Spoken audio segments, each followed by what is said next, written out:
something I said. Hello everyone, this is the 2 Minute Terminator. I'm Ethan McKinley and I'm Ellie Fitzgerald. your sound sounds good. Yay! Okay, we are away. It's another Skype call. We just tried to get the sound desk to work and now it's not working. Why this keeps happening to me in this show, I have no idea. But it's episode 63 and we're going from the 2 hour 4 minute mark to the 2 hour 6 minute mark. And basically what's happening is They're running away! the chopper's chasing the SWAT van being piloted by Arnold Schwarzenegger. And they're heading towards the liquid nitrogen factory, culminating in a crash and the stabbing of an innocent bystander. Hit the music!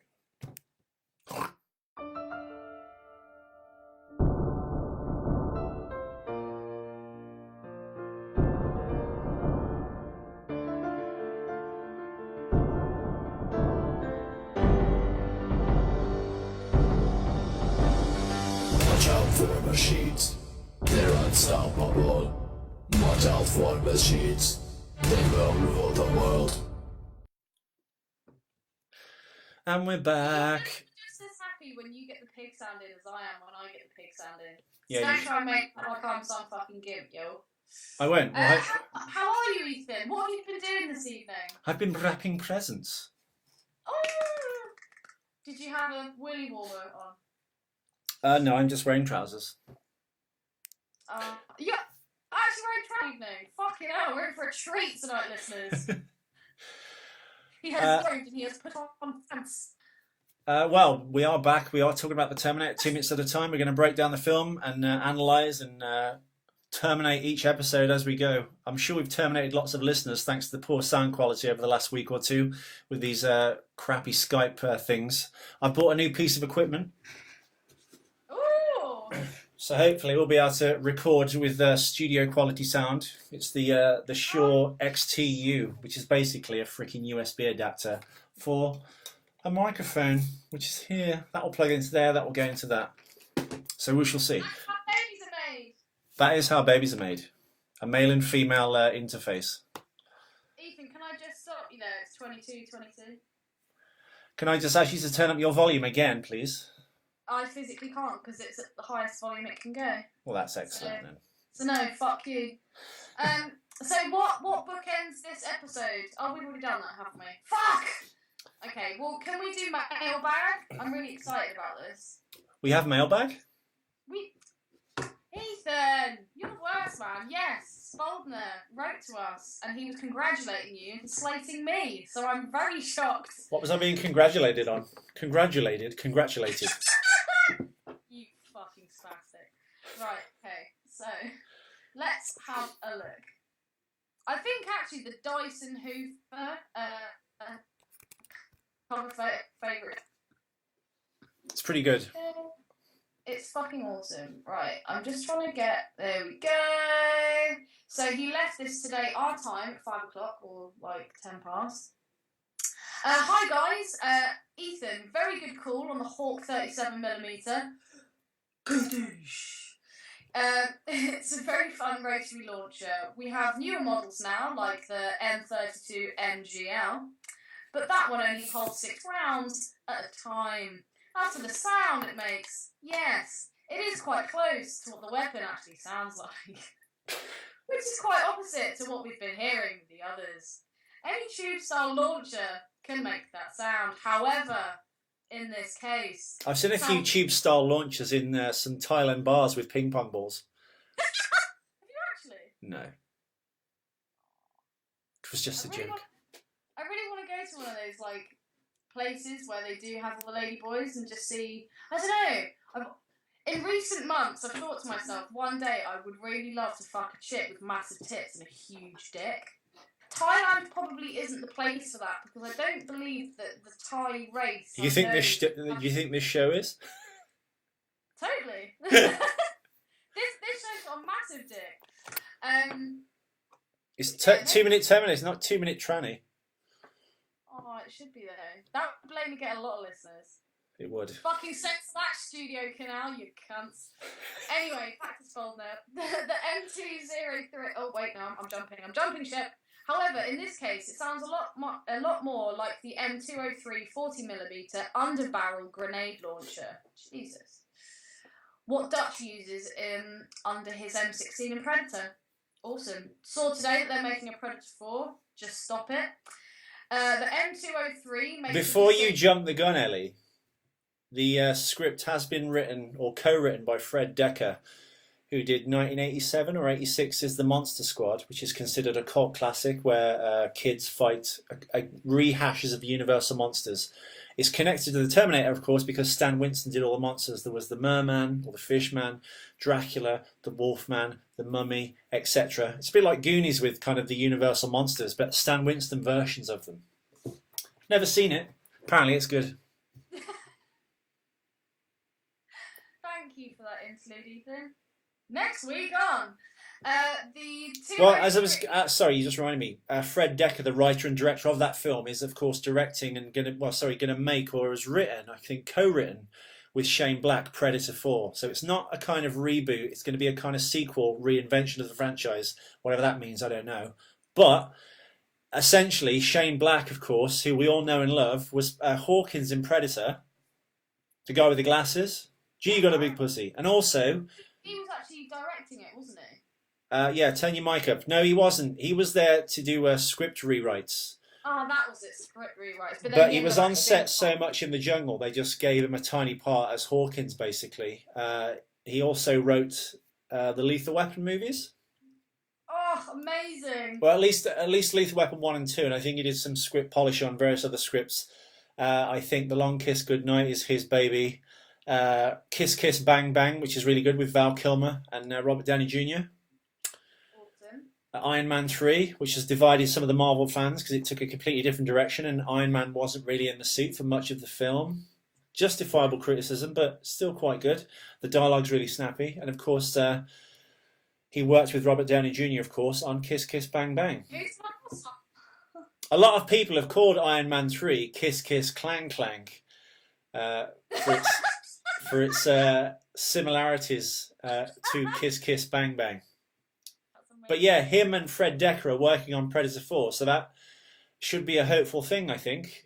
Shane Black, of course, kind of pseudo-originated the Predator with these script rewrites and helping with the script. He played Hawkins. He's acquitted himself well as a director. Now he's done A-list films like Iron Man 3, and he's done like snappy dialogue like, Kiss Kiss Bang Bang. So it could be quite good. Rehashing the same old movies again and again and again? Of course, but I guess that's my kind of secret universal thing to for you to turn up your volume or at least try. I cannot turn up any more volume, dude. I am volumed out. The volume on the move, and that's going to upset you. No, that's fine. I don't know why the sound desk isn't working. This is a pain in the bum. We'll work it out though. Mate. Anyway, back to Spaldner. The M203 makes that distinct sound each time it fires. They may have possibly dubbed that sound into the scene. Also, just to confirm, we do pronounce Bosch power tools like you do over there. There are some things you Brits did manage to get right the first time we didn't need to improve upon. I only kid. Who can argue with the Queen's English and its mannerisms? God save the Queen and all that. Yeah. What a shit. You don't think that's Wagner. This is the bit you're going to love, Ethan. And as I read it, I was like, oh, this is good. Finally, it was a good thing that Ellie cut out during her dissertation on the Star Wars movie. She clearly does not understand fine cinema. However, I won't hold it against her. Thank you, Spaldner. We don't have to agree on everything. I'm sure you don't want to have sex with a chick with massive tits and a cock, so hey.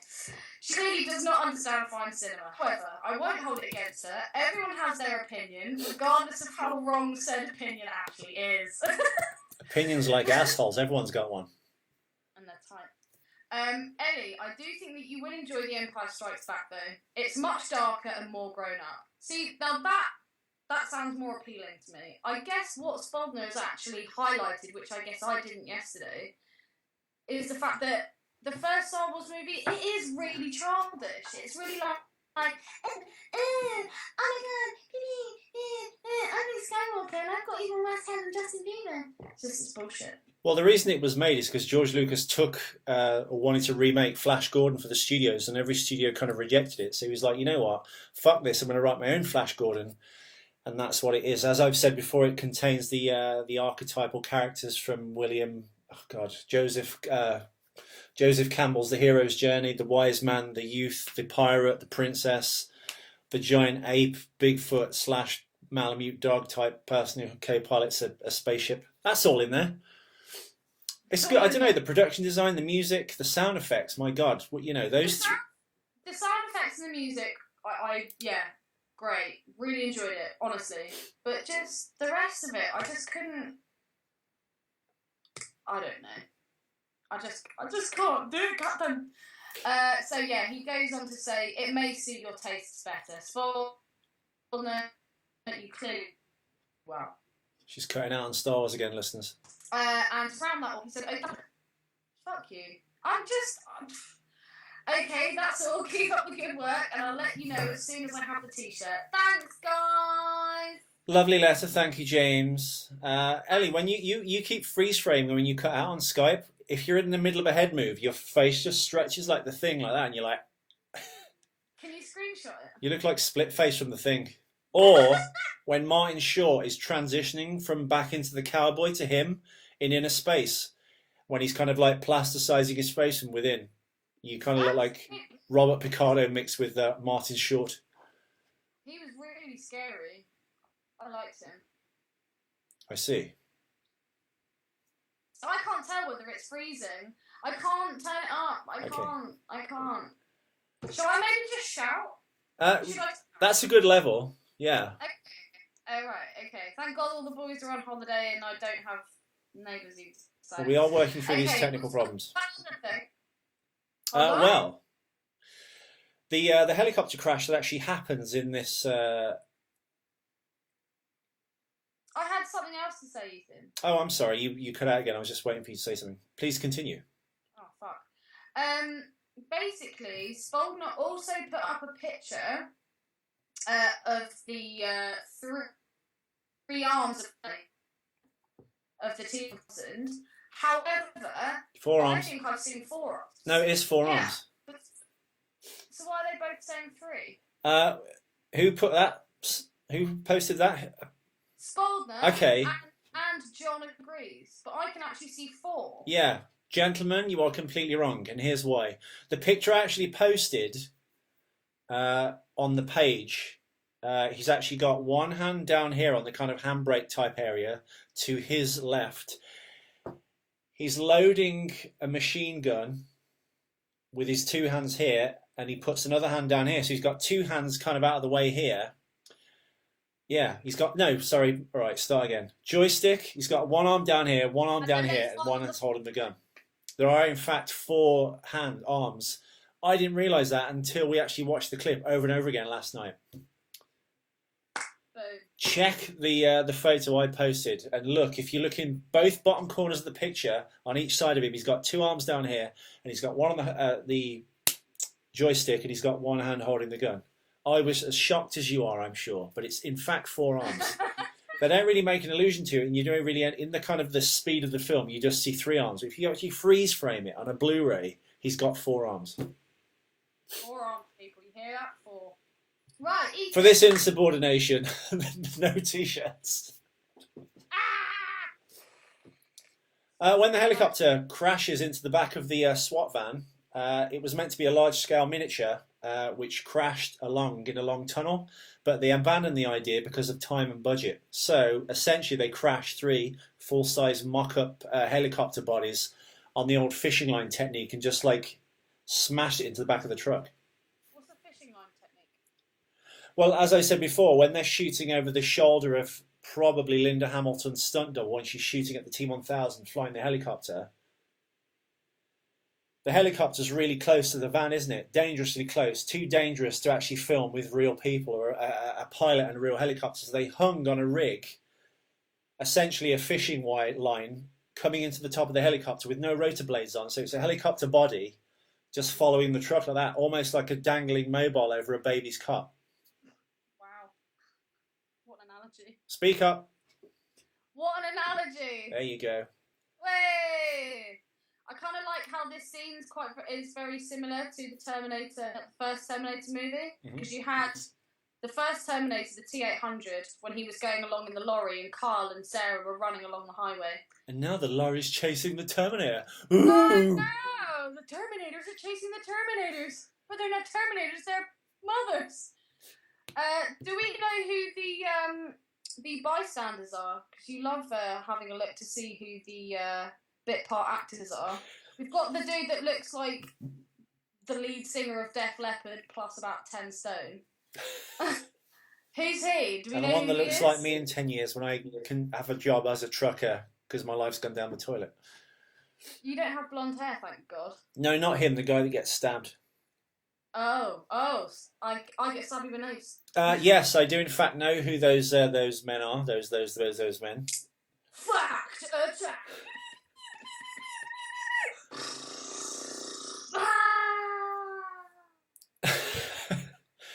Basically, just to recap what I just said, there were 3 helicopter mock-ups that were crashed into the back of the SWAT truck.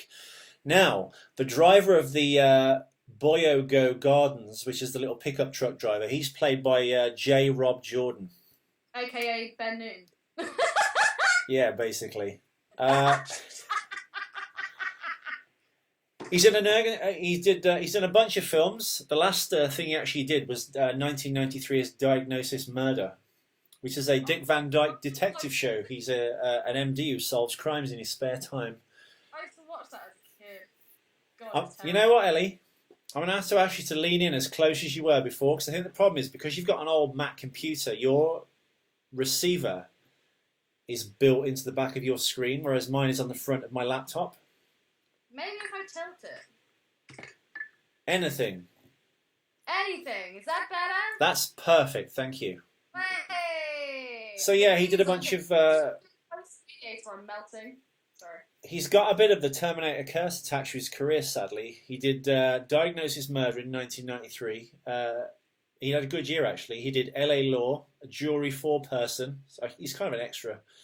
He did Matlock. He played Robert Linder in 1993. Civil War in 1993. He had a really good year. 1993 was his year. Weirdly, he stops working after that. It doesn't say he's died on IMDb. J. Rob Jordan, if you want to look him up. There will be links underneath in the show notes, folks. He was the pickup truck driver in Terminator 2. The Days and Nights of Molly Dodd. He played Schroeder. That was a 1987 film, so that's a 3-year gap between Terminator 2 and this thing. Now, 1979 to 1981, he played Man with Shotgun and Man in Car in a TV show called White Shadow. Is that like The Shadow, but the white version? No, White Shadow is a white former NBA professional, retires from the pro game and gets a job as a basketball coach in a predominantly black inner city high school. Ken Howard was the lead. Never heard of you. Well, I've never heard of you, Ethan. Shut up! What? He hasn't seen Arthur and Merlin? Get out of my shop. Get out of my shop. By the way, if to recap again to the listeners, the soundtrack to Arthur and Merlin is in fact on iTunes. And it's better than the film, in fact. It probably makes it a better film because of the soundtrack in the same way Star Wars did. It's amazing. My mum actually downloaded it for my dad, so he's got it. Oh, no. What, as a Christmas present? Does he know he's got it yet? Yeah, he knows. My dad, if anyone ever gets my dad a Christmas present, he finds out about it. He's like, no, I just give it to me now. And literally, his word is the law. So he's I'm not sure I feel about your dad. He seems to have this iron fist rulage, and you appreciate that because he's some weird sub person. But your mum seems like this battered woman. But she's not, though. She's happy. You know what I've got for you, honey, for Christmas? A bunch of 5s. Is that a pack of sausages? No, it's a fist. Smash. Right up her bum. No, she's happy, man. I mean, yeah, he does rule with an iron fist. But I think I've turned out pretty well. She's fucking happy. They're like the happiest couple I've ever fucking... So a man in like and a woman in love, as Patrice would say. Sorry, say that again. You I stopped. said, so a man in like and a woman in love with a man in like is the perfect setup. Yeah, Okay. I totally agree. Thank you, Patrice. Thank you, Patrice. We look above and we say, thank you, you big diabetes bastard. He was in Fun with Dick and Jane in 1977 playing a cop, and he played a police officer in Bunny O'Hare, not to be confused with Bucky O'Hare, which is the animated show. I love that, aka Martin Hall. Yeah, Bette Davis and Ernest Borgnine. I love him. Borgnine. Now, the tanker trucker who was stabbed by the T-1000, the thing he was actually stabbed with is a physical effect, which is the thing called a pop-up knife. So basically, it's a rig that goes onto your back, and when they hit a button, it just kind of shoots out and through. It's kind of a pipe that comes around the body, and it's got like a fake knife in, almost like a tape measure, but in reverse. So when you hit the button, it pushes the knife, and it goes round the corner of the tube on the back, and it looks like it's shooting out of your back. Wow. Does that make sense? It makes total sense. How do you know that? It's movie magic. It's what I wanted to do as a kid, and obviously it wasn't nurtured and helped and etc.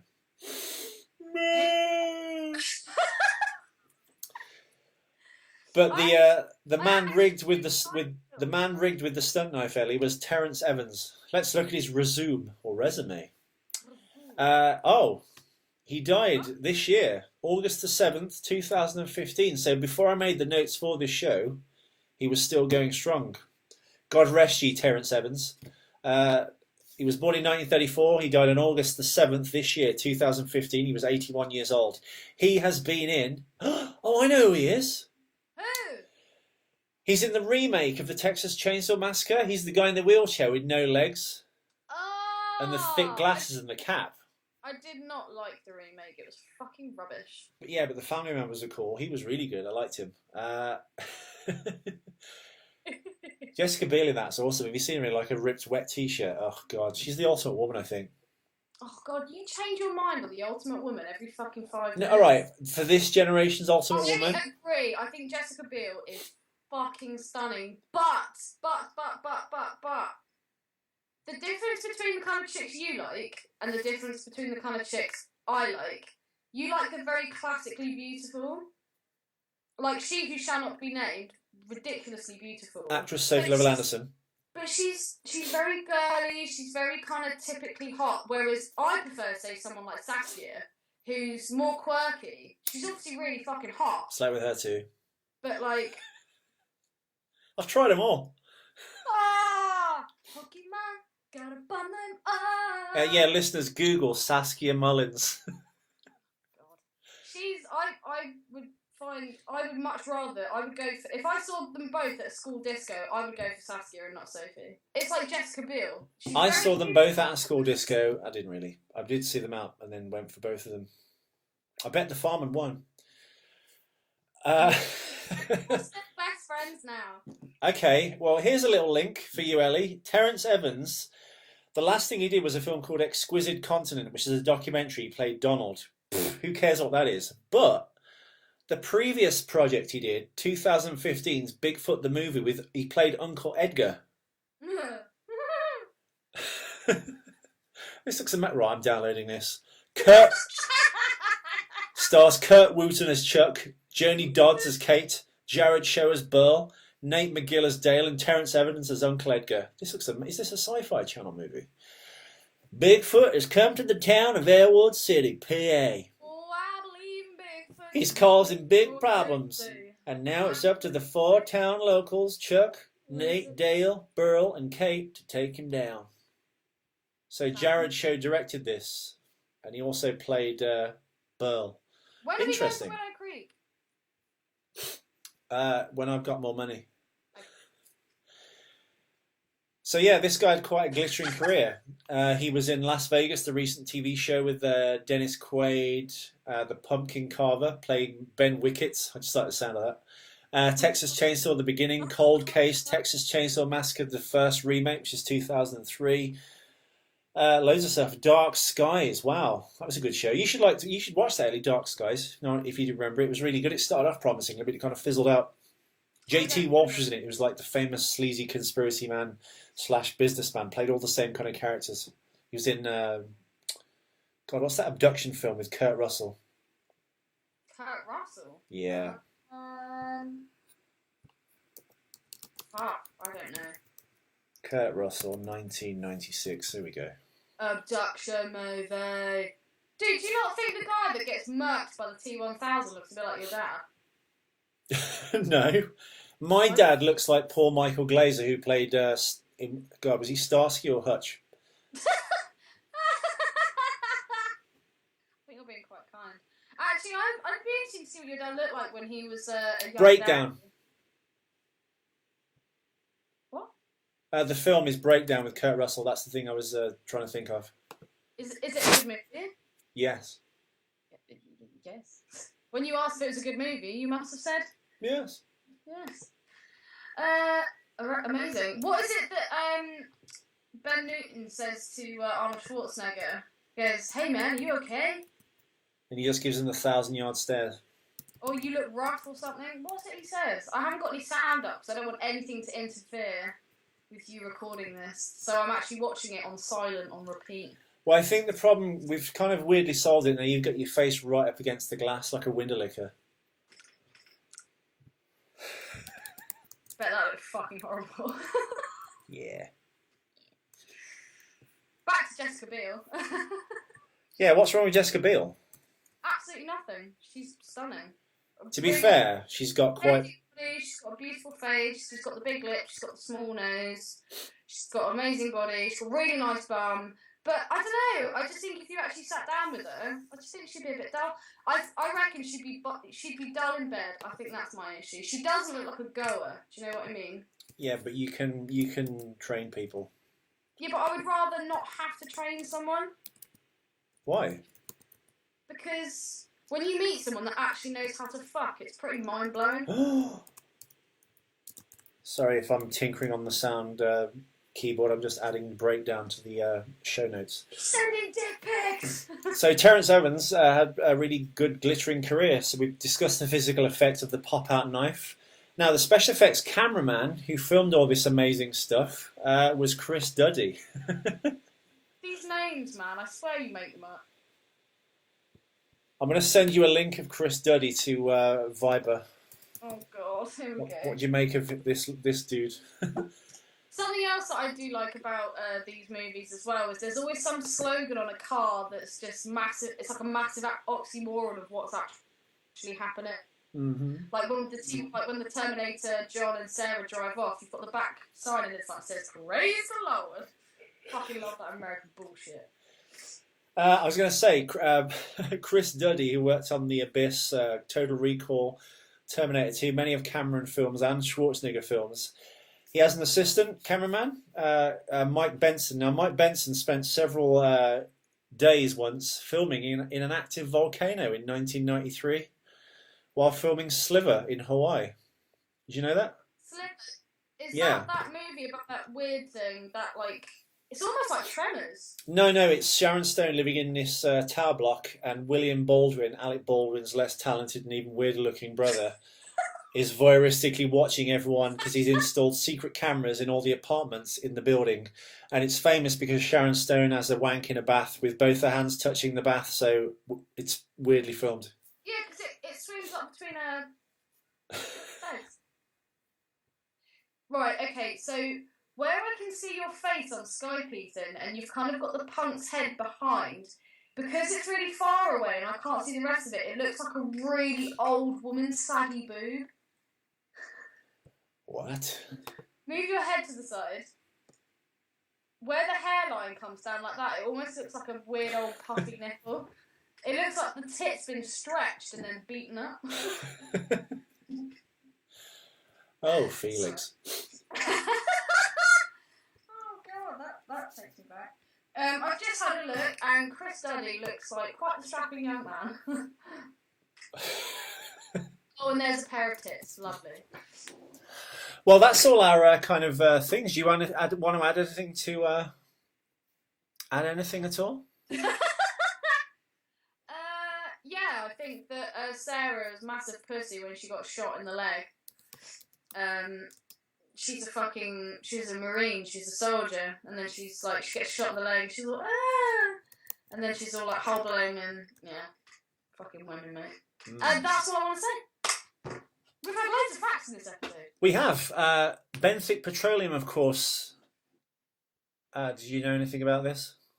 Absolutely nothing, no. Ellie, I discussed this fact with you yesterday. What the fuck am I... Why would I remember something about petroleum? It means absolutely nothing to me. It's never going to help me get anywhere. I don't use it in my everyday life. Come on, hit me with it again. Petroleum. Well, no, but basically, Cryco is the name written on the version of the Terminator that we're both watching, I think, which is on the side of the truck, basically. I've literally just seen that scene, yeah. Well, Benthic Petroleum is a kind of in-joke for all James Cameron films because it appears on the gas station, which is where they hide out when he's pulling the bullets out of his back. It's also the petrochemical company that owns the rig in the Abyss.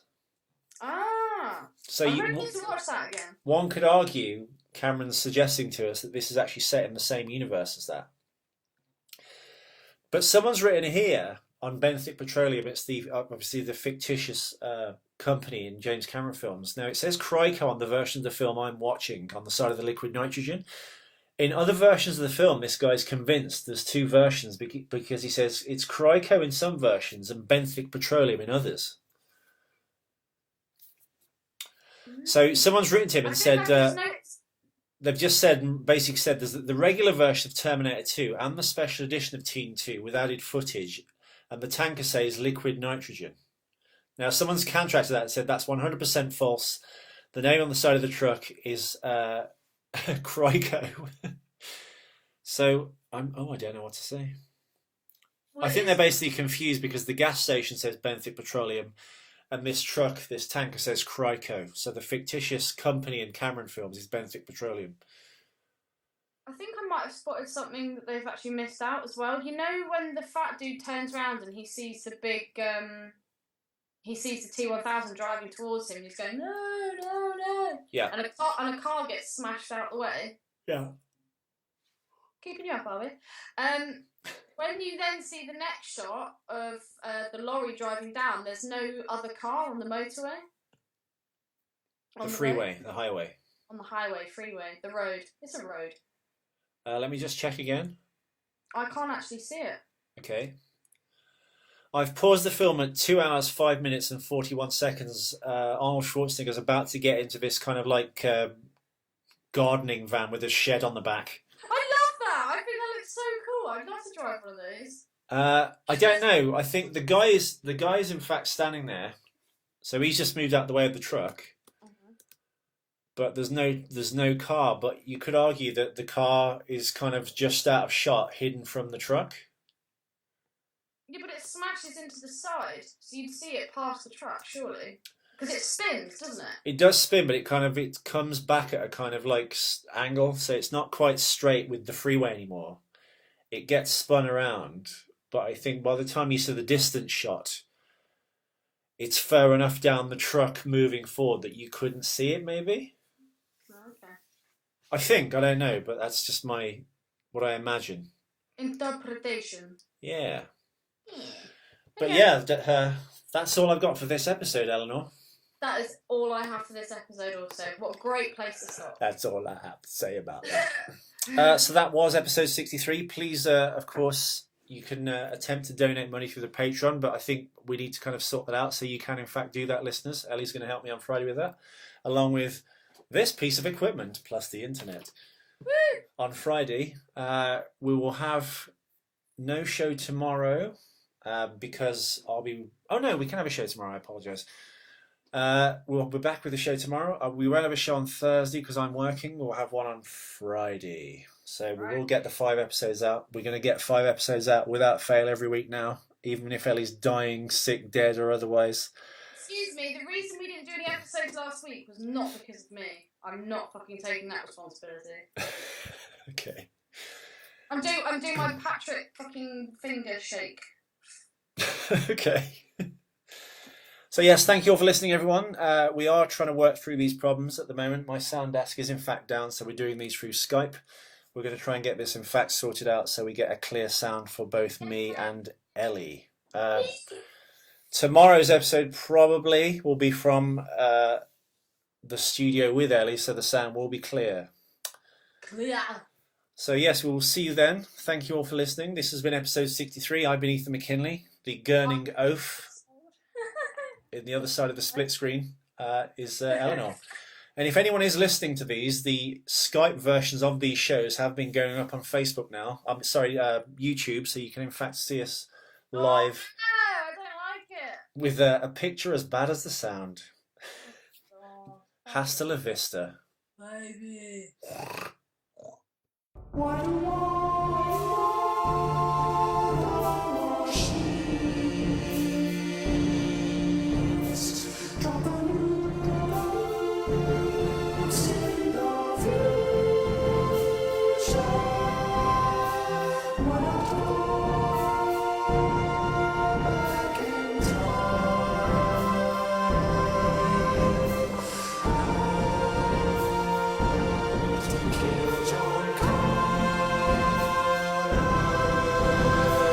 Watch out for machines, they're unstoppable. Watch out for machines, they will rule the world. I'll be back.